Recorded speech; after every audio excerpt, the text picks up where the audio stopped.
Claves de la semana.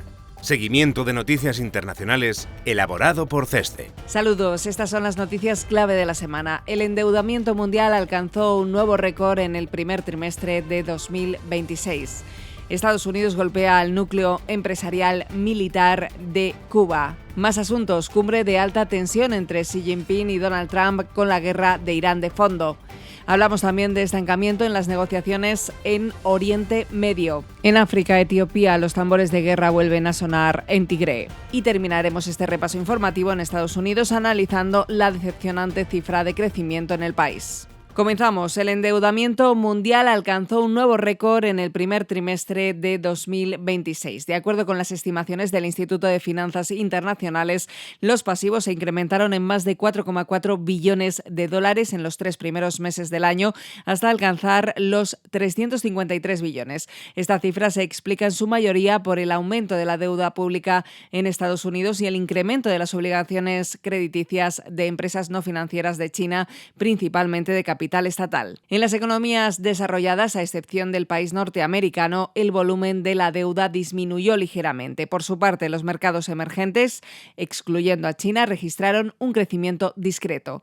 En relación al tamaño de la economía mundial, el endeudamiento se ha mantenido relativamente estable desde principios de 2023, en torno al 305% del Producto Interior Bruto. La institución advierte de que la tendencia ascendente podría persistir en el medio plazo debido a la presión que ejercerán los programas de defensa, la inversión en inteligencia artificial, la seguridad energética y el envejecimiento de la población. Más asuntos. Estados Unidos ha empezado a aplicar la nueva arquitectura de sanciones contra Cuba con designaciones dirigidas al núcleo empresarial militar de la isla. Gaesa, su presidenta, y la minera Moa Nickel. Gaesa es el conglomerado controlado por las Fuerzas Armadas y una de las principales estructuras económicas del régimen, con presencia en finanzas, turismo, comercio en divisas, logística y servicios. Según Washington, controla alrededor del 40% o más de la economía cubana, lo que explica que lo sitúe en el centro de su ofensiva financiera. Moa Nickel añade el Frente Minero. Es una sociedad conjunta entre la canadiense Sherritt International y la estatal Compañía General de Níquel, relevante por su capacidad exportadora y por su conexión con el capital extranjero. A ese frente económico se suma un aumento inusual de los vuelos estadounidenses de vigilancia militar cerca de Cuba, al menos 25 desde febrero, según datos públicos de aviación. En paralelo a las amenazas de Trump sobre un posible despliegue naval y a una mayor visibilidad del Comando Sur, comando de combate del Departamento de Defensa de Estados Unidos, responsable de las actividades militares en América y el Caribe. Esta combinación refuerza la presión sobre La Habana y eleva la incertidumbre sobre el alcance de la estrategia de Washington. El impacto de estas medidas dependerá de cómo reaccionen bancos, empresas y socios internacionales ante el riesgo de quedar expuestos a sanciones estadounidenses. Por el momento, la suspensión de la participación directa de Sherritt en sus operaciones conjuntas en Cuba, anunciada al mismo día de las designaciones, sugiere que la presión puede empezar a afectar a la inversión extranjera, aunque aún es pronto para saber si será un caso aislado o una señal de mayor repliegue. La Habana denuncia las medidas como una agresión económica, mientras que Washington las presenta como una ofensiva contra las élites militares.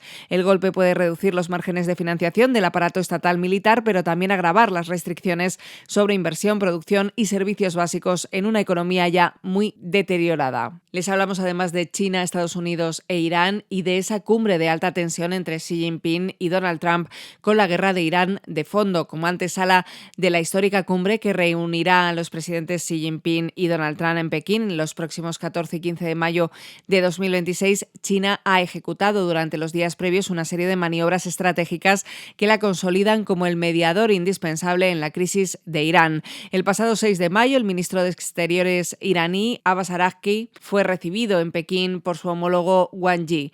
En este encuentro, China reafirmó su compromiso de mantener abierto el flujo de crudo, ignorando el bloqueo naval y las sanciones que Washington impuso el 15 de abril contra las refinerías chinas que procesan petróleo iraní.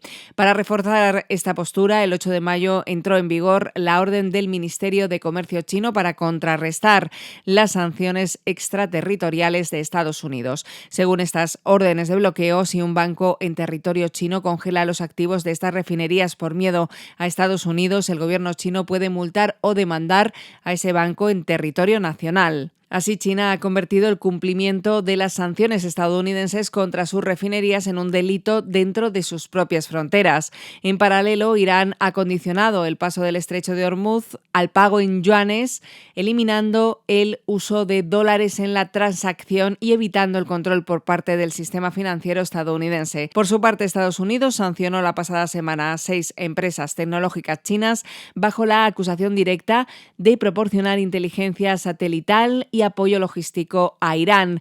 Todos estos movimientos de la última semana han configurado un escenario de alta tensión donde China llega a la mesa de negociaciones con Trump no solo como la gran potencia comercial que es, sino como el único actor capaz de garantizar que el frágil alto el fuego en Oriente Medio no colapse. Y en Oriente Medio hablamos de estancamiento en las negociaciones. El 5 de mayo la administración norteamericana suspendió temporalmente la denominada Operación Project Freedom para guiar fuera del estrecho de Hormuz a los más de 1.000 buques atrapados tan solo un día después de su inicio.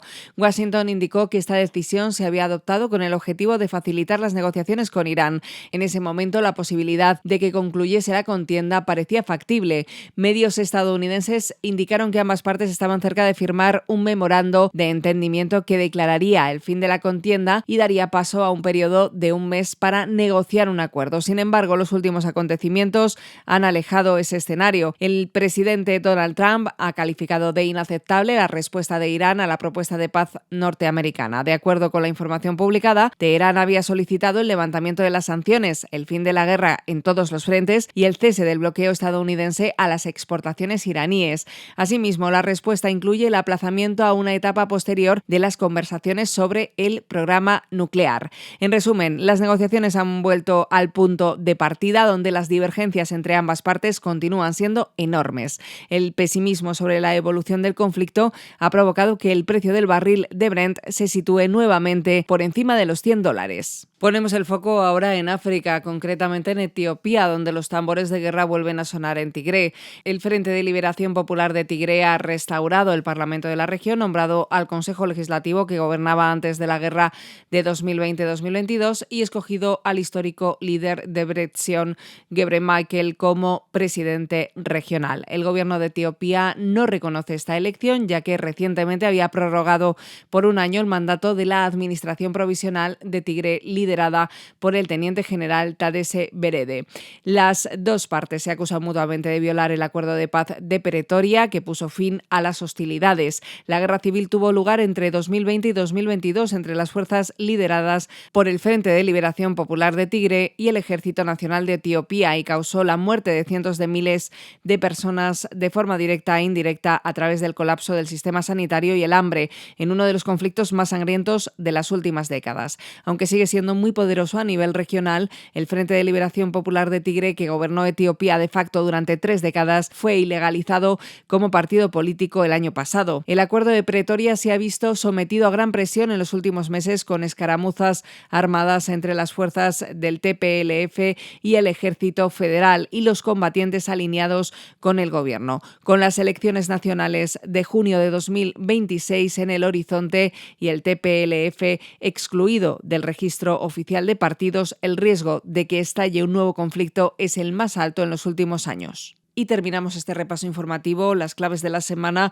hablando de Estados Unidos y de la decepcionante cifra de crecimiento. La economía de este país mostró señales de debilidad al crecer a una tasa anualizada del 2% en el primer trimestre de 2026, según los datos publicados por la Oficina de Análisis Económico. Esta cifra se situó por debajo del 2,2% que preveía el consenso de los analistas, lo que supone un jarro de agua fría para las expectativas de Wall Street, a pesar de mejorar sensiblemente frente al anémico 0,5% con el que cerró el año 2025. Este crecimiento insuficiente, pero con una inflación al alza, ha obligado a la Reserva Federal a mantener los tipos de interés estables, una decisión de cautela que fue secundada el pasado jueves por el Banco Central Europeo y el Banco de Inglaterra, manteniendo este último las tasas en el 3,75%. El denominador común para los grandes bancos centrales es la incertidumbre derivada de la guerra en en Oriente Medio y su impacto directo en los precios de la energía, un factor que ya ha empujado la inflación